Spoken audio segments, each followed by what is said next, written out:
He's been called the Dove, the man that fun never forgot, the radiant prince of love. He's a DJ, producer, singer. Join me tonight, Tiga. It's a pleasure to have you here. It's fantastic to be here. Start off by talking about the new album. What do you feel it is that sets it apart from your previous work? Writing songs before I record them.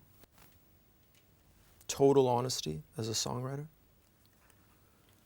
Having the courage to just say, these are the times and these are the rhymes. I'll give you an example. Early on in the process, writing Mind Dimension 2, people were all coming up to me saying, you can't write a song like Mind Dimension 2. I said, watch me.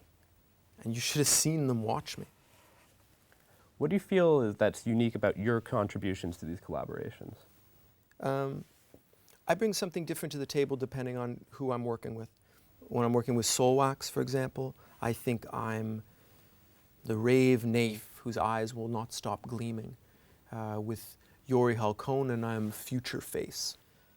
To Gonzalez, I'm the piano watcher. With Jesper Dahlback, I bring a certain vision and viscera to the Funky Picture Show. And to James Murphy, I'm the off-the-wall Montrealer.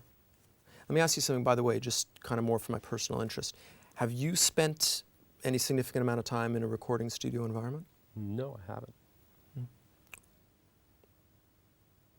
Yeah, the thing is, I've tried very hard over the years to not touch musical instruments. I see it as a bit beneath me. So I've been forced to use my voice as the only way to express myself. So around the studio, they call me the vibe sayer, to my face. So that's the best way for you to work then? Yeah, well, it's definitely easier than in the past working in a band type environment, like with Tiga Genesis and the New Believers, or with Tiga Culprit and the Plainclothes Policemen, which was, you know, they were band projects that started out with the highest of ideals, but sure enough, they'd be guaranteed to devolve into some ludicrous argument about who gets to do the sax solo that night. And, you know, while I am known and generally praised for my false humility, there's a limit even for me, and accepting that a keyboardist has some kind of opinion is revolting. What is it to sing?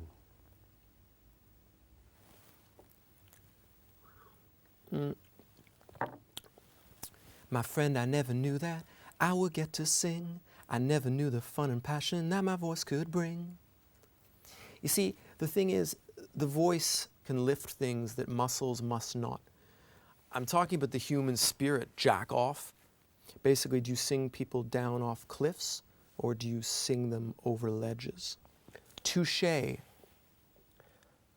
Let's talk about your lyrics for a minute. Sure. My lyrics basically reveal essentially how interesting I am. You know, it's like in song format, it's like me saying, hey, you know, what would it be like to experience me talking to you directly in a song format? Well, I'll give you an example, like with Sex O'Clock. Sex O'Clock started out just as It's 6 o'clock, which in the studio we all thought was a great idea. It was based on a movie, great movie, called The Dog with the 5 O'Clock Shadow. I don't know if you've seen it, probably. It's a story of a dog. He comes to, this mysterious dog, he comes to this town, and everyone starts talking. I mean, it's great. And it reminds me, well, I don't know, does it remind you of anyone? Yeah, well, I'll tell you about someone you're never gonna know. Someone, me, writing songs so personal, so intimate, that they're essentially frozen in music, like an Iceman, a musical Iceman. I'm talking about songs I've written like Love ASAP, Magazine Shop Lover, Come On Share Quebec Right Now, VIP, That Ain't Me. These are songs that are too personal. I don't really even know what to do with them. They're locked up. There were rumors that Madonna did some vocals for your single Shoes. Is there any truth to that? No. At this stage in my career, as a lead vocalist, I'm not really interested in vocal collaborations, you know. As a lead vocalist, it's my job to lead. If I were forced to pick somebody to work with, I don't know, somebody I've admired for a long time, Tretch from Naughty by Nature, one of the co-vocalists. He's somebody that I'm interested in. And if you want a real Shanghai surprise, by the way, how about uncredited clarinet work on This Used to Be Our Playground? You have quite the international following. How do you explain your worldwide appeal? It's the P of the I, Em.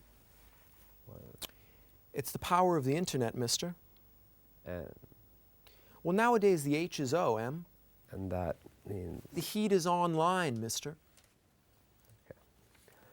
How would you describe your relationship with your fan? Solid question. My job is to descend from above and sprinkle the crowd with unimaginable spices. There's a real feeling of community at my shows. The kind of community where a demigod can walk incarnate amongst the scum, but it's community. The phenomenon reminds me a lot of that old Nitzareb song, Join in the Fun. Revel, but at a respectful distance. I'm all about inclusion, as long as it doesn't involve me in any way personally. I'll tell you something I have been thinking about. It's just a pet project, but something I've been really hoping will happen for 2009 is at every one of these shows, just to pick the most spirited dancer from the crowd and basically have him put in my private mutant zoo, and he would, or she, would dance for food, dance for toothpaste, dance for eye contact. What people need to understand is I apprenticed with Claude Close in Montreal for 8 years. I danced behind dining room tables. I busted my ass working for a chunk of change and the chance to dine on the hottest of meals.